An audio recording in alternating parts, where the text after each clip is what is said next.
नमस्कार, कृषि helpline channel में किसान भाई बहनों का स्वागत है। आज का हमारा विषय है किसानों की आमदन दुगनी करने में एफपीओ का अहम रोल।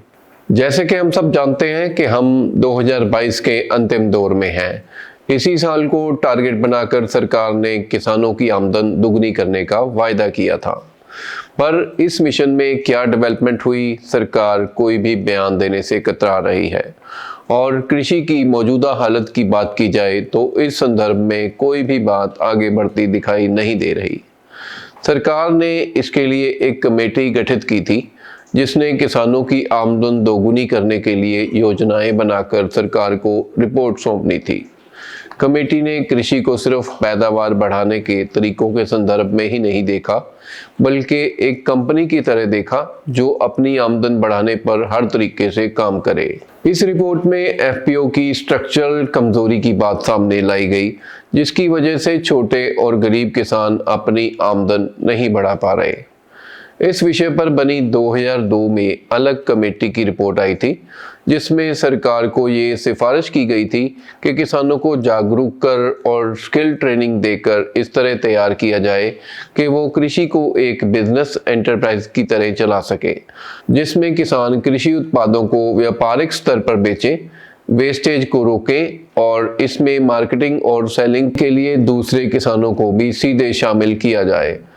2020 में सरकार द्वारा 10,000 एफपीओ बनाने की स्कीम का मकसद था एफपीओ को मंडी लिंकेज के जरिए क्षमता निर्माण कर उनको उद्यमिता कौशल प्रदान कर उनको इस काबिल बनाया जाए कि वो आपस में मिलकर सरकारी सहायता के समय के बाद भी अच्छे रेट ले सकें और अपनी आर्थिक स्थिति को बेहतर बना सकें। एफपीओज को अलग अलग तरीकों जैसे इक्विटी ग्रांट स्कीम और क्रेडिट गारंटी फंड से सरकारी मदद दी जाती है।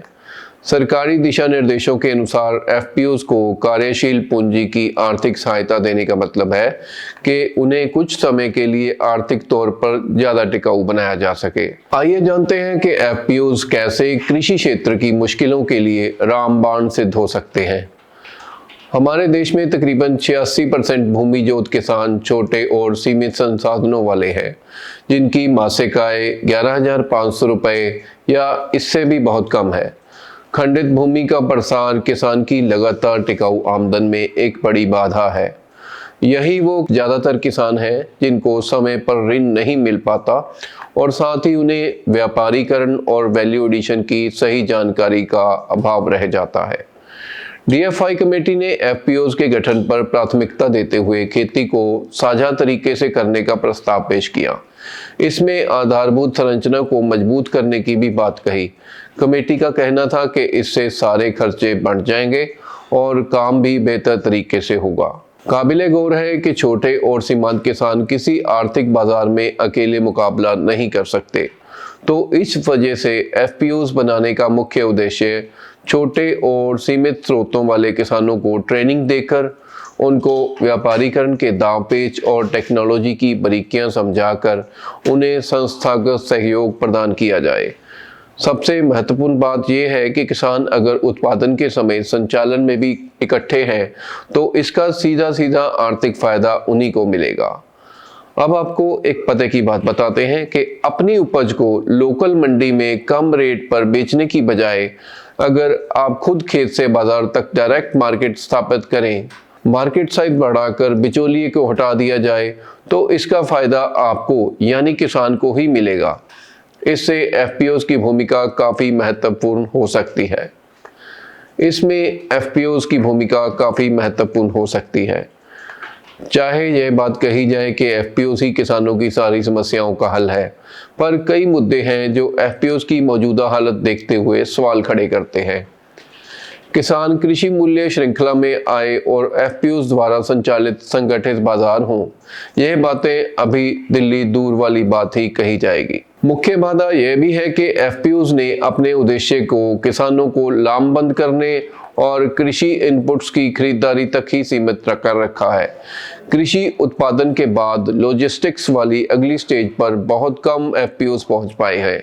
लॉजिस्टिक्स से तात्पर्य यह है कि सभी किसानों से माल लेना और उसका वितरण, पैकेजिंग, शिपमेंट और माल की ढुलाई शामिल है।